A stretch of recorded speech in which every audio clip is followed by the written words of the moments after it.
The help doesn't eat at the table. That's what my mother-in-law muttered when I reached for a seat at Thanksgiving dinner. She didn't look at me, just swirled her wine and smiled at the cameras. No one defended me. Not my husband. Not his sister. Not even the man whose name used to be on the resort sign, next to mine. They called me the help at my own resort. After I paid for the remodel, ran the bookings, built the brand, and at that moment, I didn't cry. I stood, and I walked, out of the dining room, out of the role they assigned me. If you've ever been treated like a background character in your own life, drop a 1 in the comments.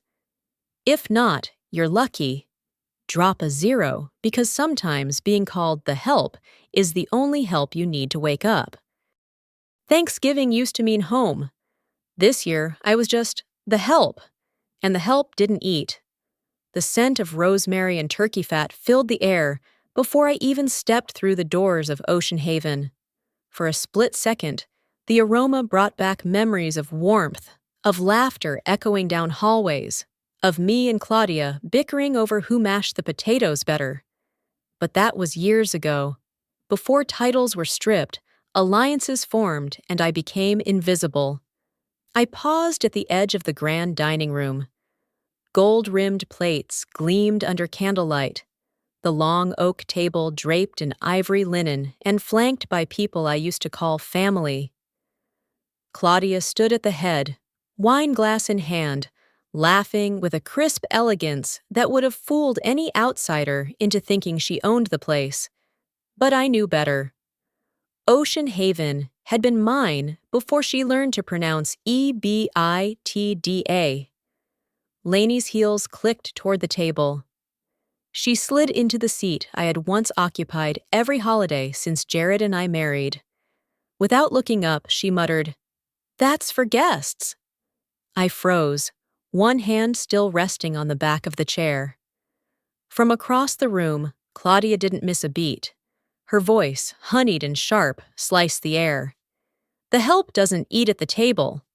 The laughter didn't pause. Forks didn't stop. Only Luis, bless him, glanced at me with a flicker of something close to shame. And Jared? He looked at me. For a second. Then he looked away. I swallowed the lump in my throat, turned on my heel, and headed for the kitchen. The clatter of pans and muttered Spanish replaced the distant holiday chatter. Luis was sliding a golden brown turkey into a warmer. He didn't jump when I entered. Just said, "You sure you want to do this again this year?" I managed a weak smile. Not sure of anything anymore. He handed me a plate, lukewarm turkey, stuffing that had started to congeal, cranberry sauce the color of dried blood. I took it and disappeared down the back hall into the break room. Fluorescent lights buzzed overhead. The air smelled faintly of disinfectant and lemon oil. I sat on the vinyl couch across from the dusty mirror we never bothered to take down. The woman who looked back at me wasn't someone I recognized. Hair pulled too tight, eyes dulled with resignation. There was no trace of the woman who used to lead the Thanksgiving toast. I picked up a fork, let it hover over the turkey, then set it down again. Thanksgiving used to be filled with noise, kids yelling, someone dropping a plate, Claudia burning the rolls. But I would have given anything for that kind of chaos again. Back then, even in our dysfunction, I was still part of the fabric. Now, I was the seam they tried to unpick. I sat there, chewing cold stuffing, as laughter echoed faintly from the dining room, each chuckle a pinprick to the heart. I remembered peeling potatoes with Claudia, how she once called me her second daughter. We'd talked about our childhoods, about Jared's bad habits, about nothing and everything.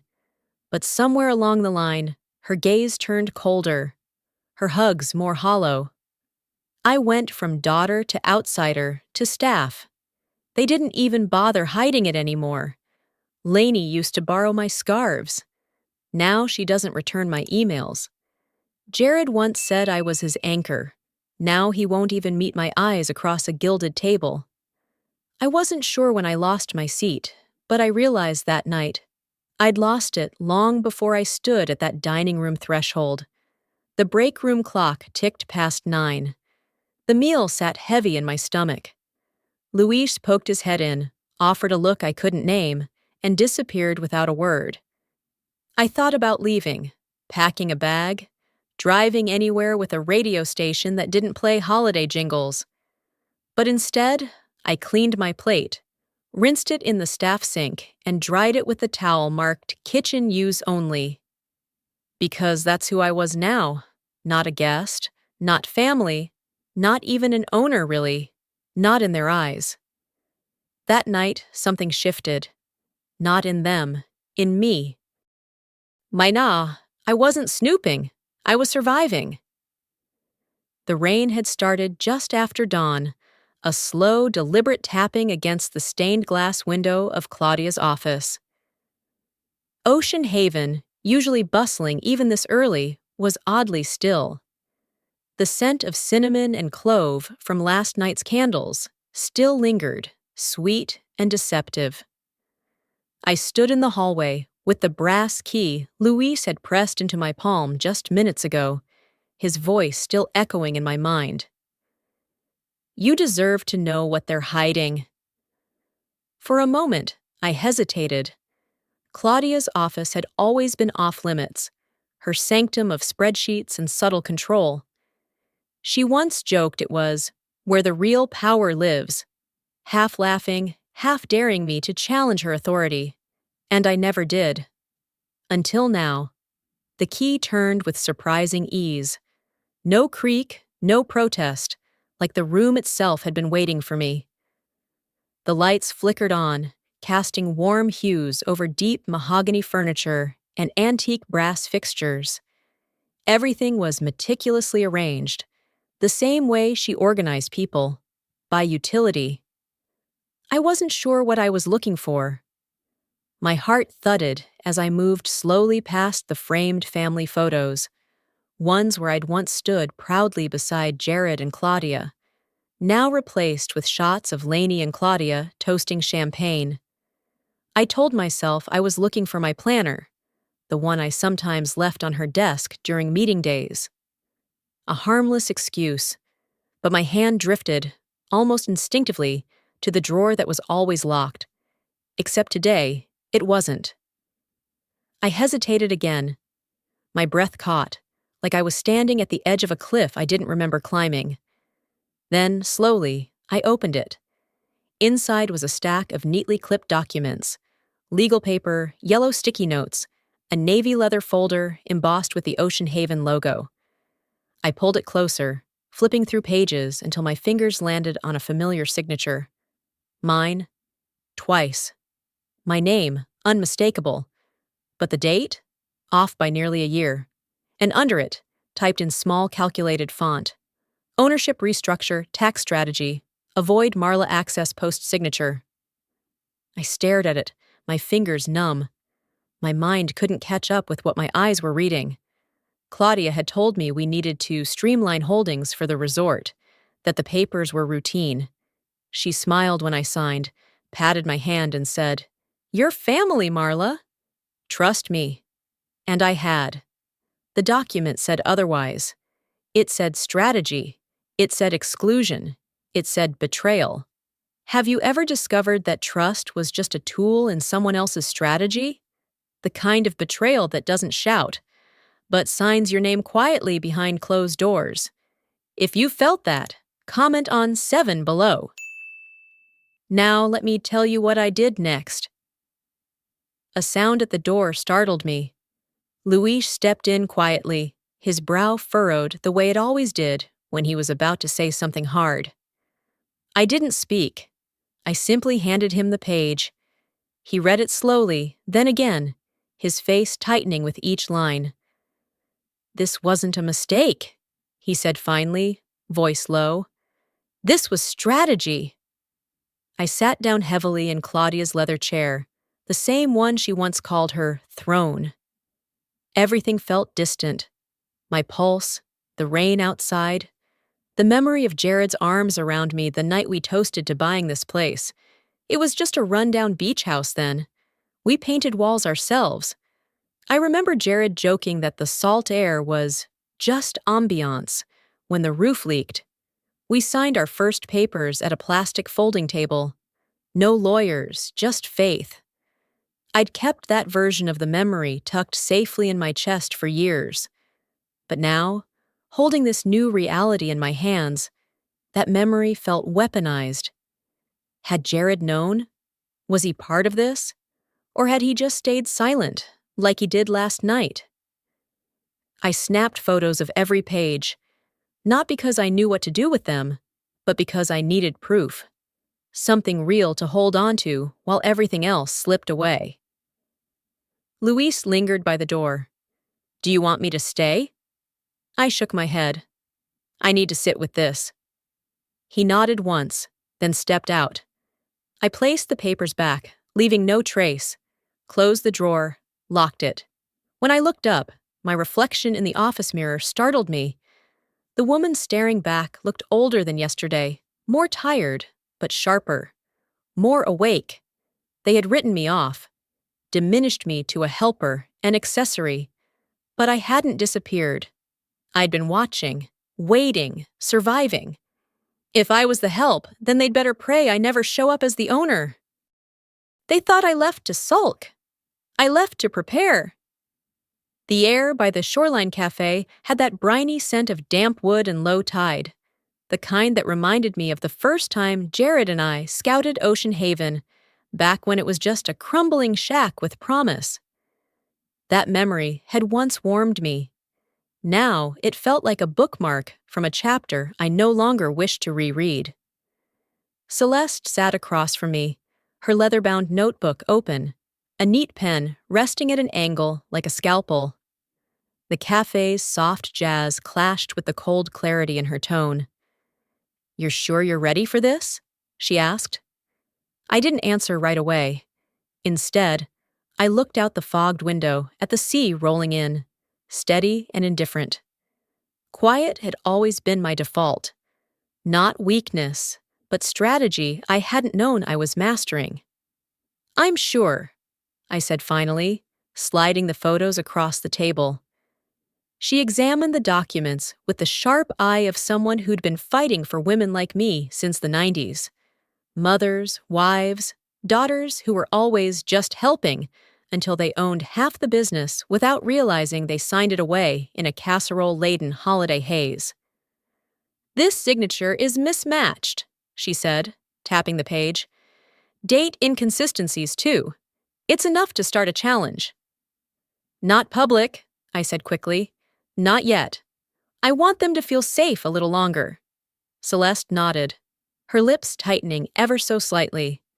"Then we start with a formal letter.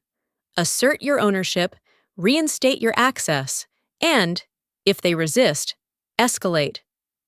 I took a breath that trembled slightly. "What happens to Jared if this goes south?" Celeste didn't flinch. "He'll either fight for the truth or defend the lie." I signed the letter of authority in silence. My name looked strange, too small under the weight of what it now carried. When she placed her hand gently over mine, it felt like passing a torch I hadn't asked for, but could no longer refuse. I returned to the resort that afternoon. Claudia wasn't in, nor Lainey. The hallways echoed as I walked up to the second floor. The office that had once been mine still bore faint impressions of my old decor. An ocean painting, now gone.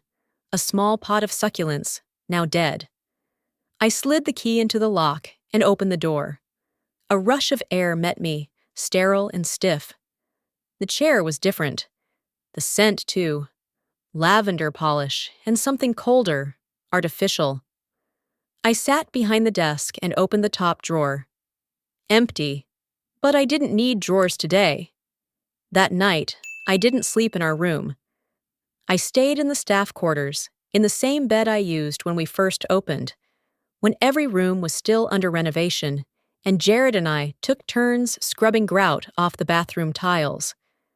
I remembered laughing then, over cheap Chinese takeout and a shared bottle of red wine. We had dreams, equal ones, or so I thought. The sheets smelled of detergent and distant years. I lay there tracing ceiling patterns with my eyes, wondering at what point Jared stopped seeing me as a partner and started seeing me as a liability.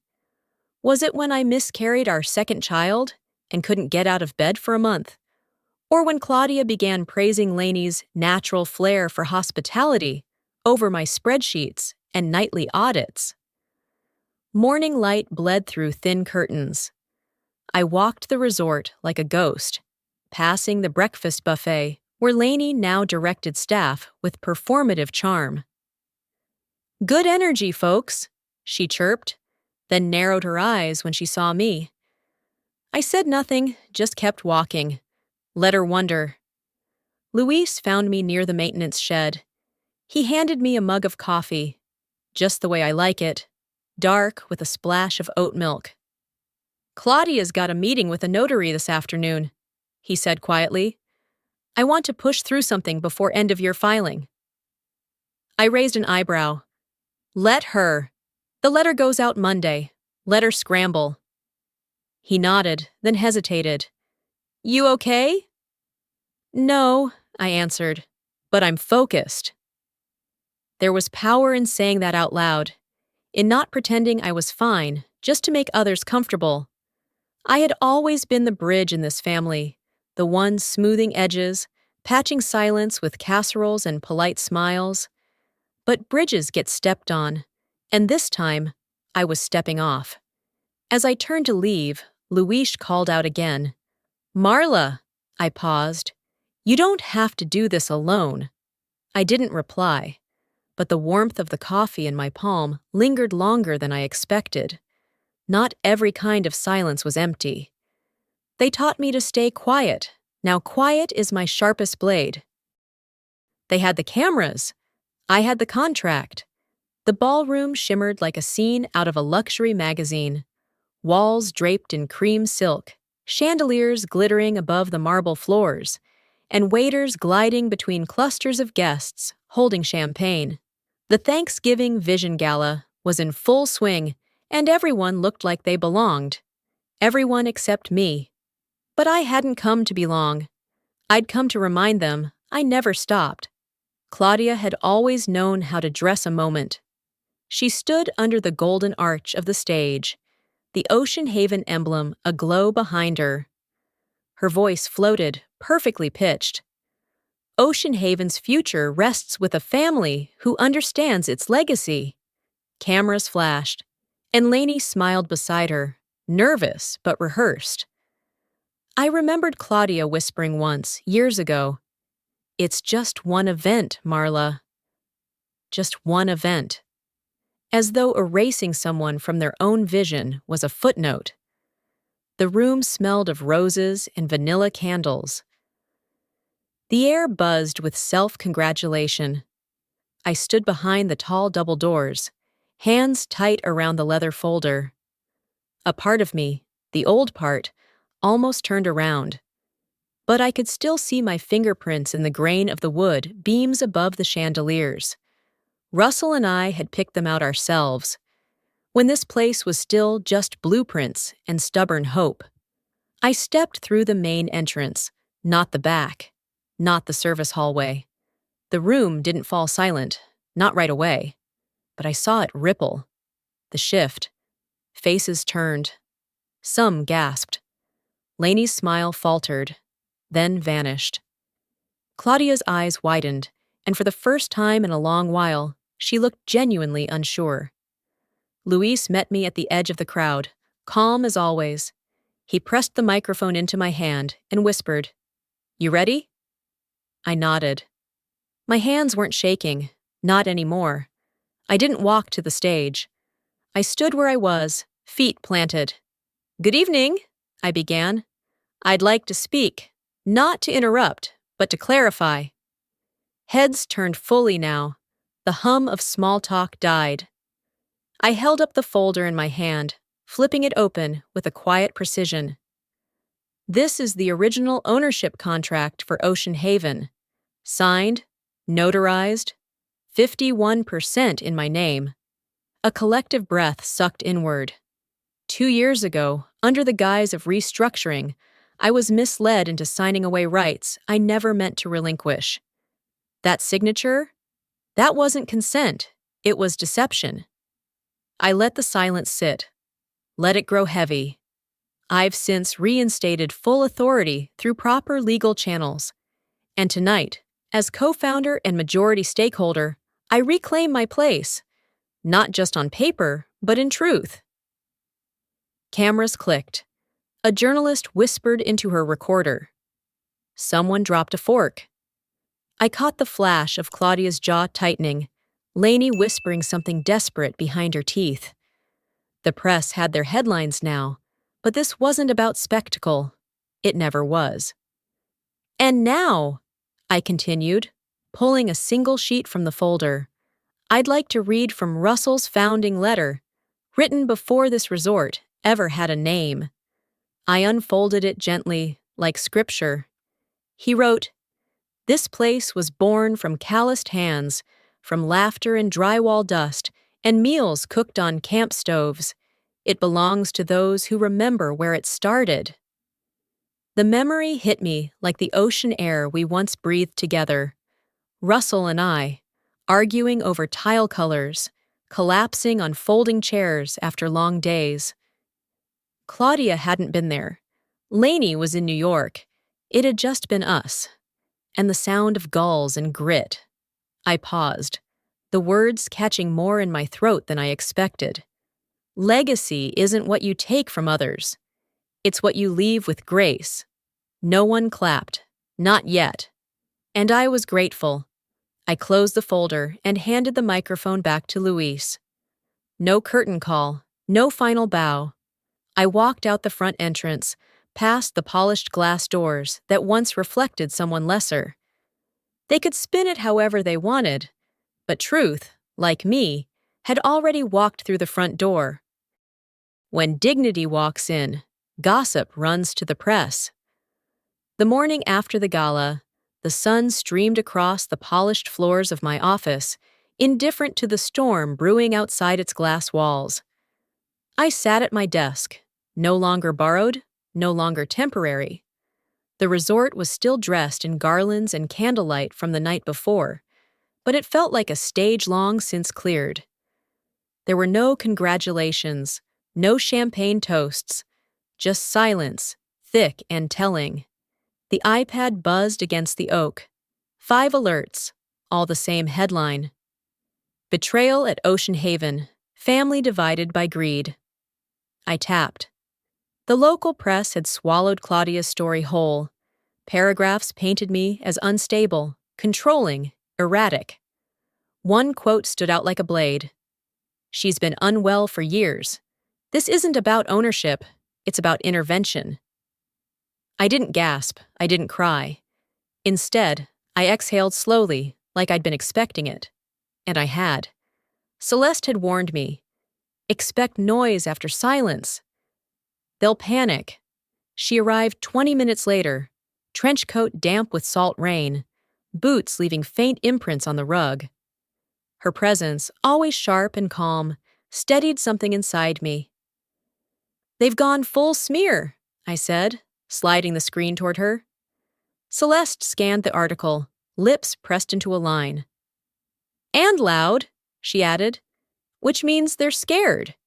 We sifted through the rest. Screenshots, edited emails, even an anonymous source claiming I once locked staff in the pantry during an argument. I almost laughed. "What now?" I asked. "We give them exactly what they fear, facts." She pulled a slim file from her bag and opened it to a bank statement. Claudia's name. Lainey's. 2 wire transfers from Ocean Haven's charity fund into a shell account in Miami. My breath caught. "That's illegal," Celeste finished. "This isn't just slander anymore, Marla. This is fraud."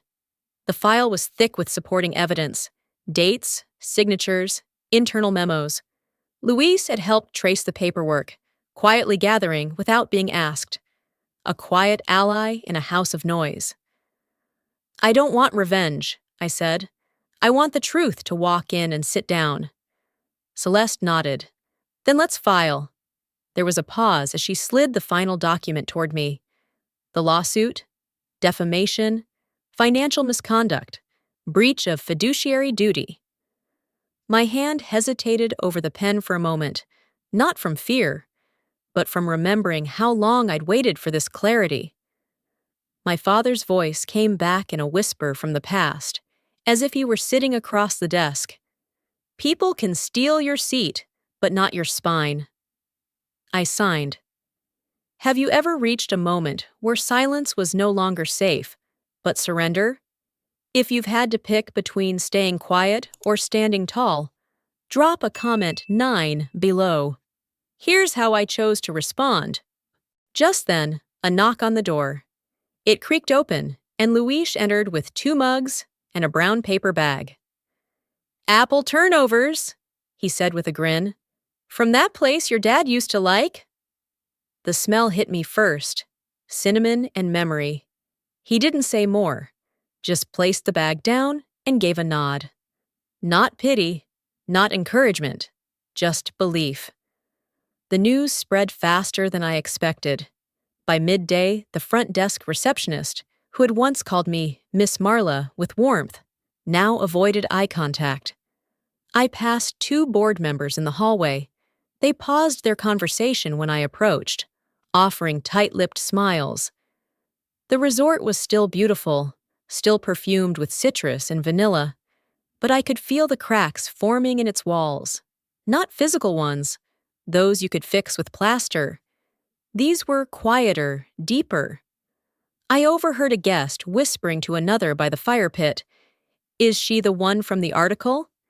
I didn't correct her. Later that day, Celeste arranged a discreet meeting with a financial auditor. He confirmed what we feared.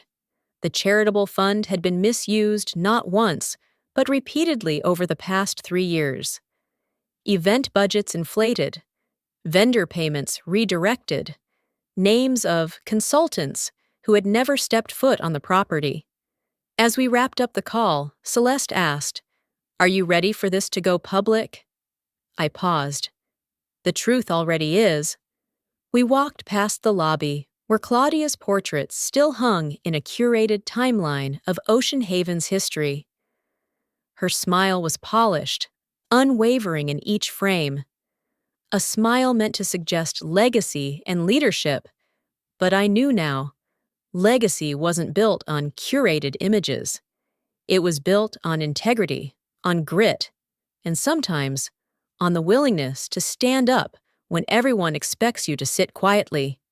That evening, Jared's name popped up in my inbox. The subject line, "I'm sorry." The body of the message was short. "I never meant for it to go this far.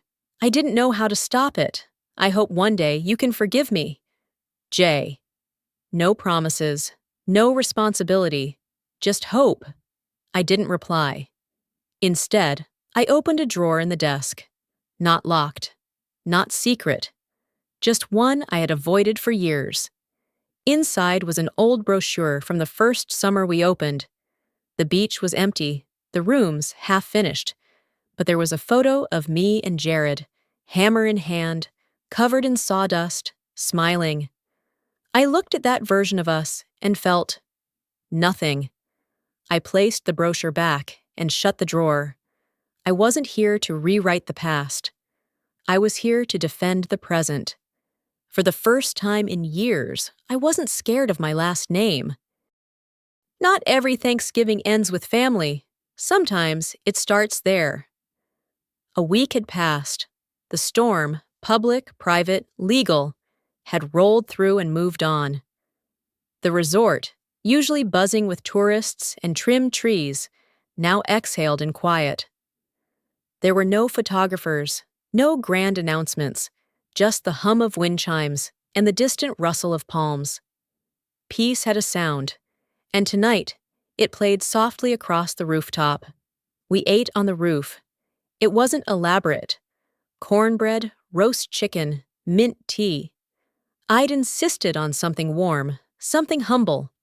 The long table glowed under strands of fairy lights Luis had hung that morning, zigzagging between rusted nails and old patio beams.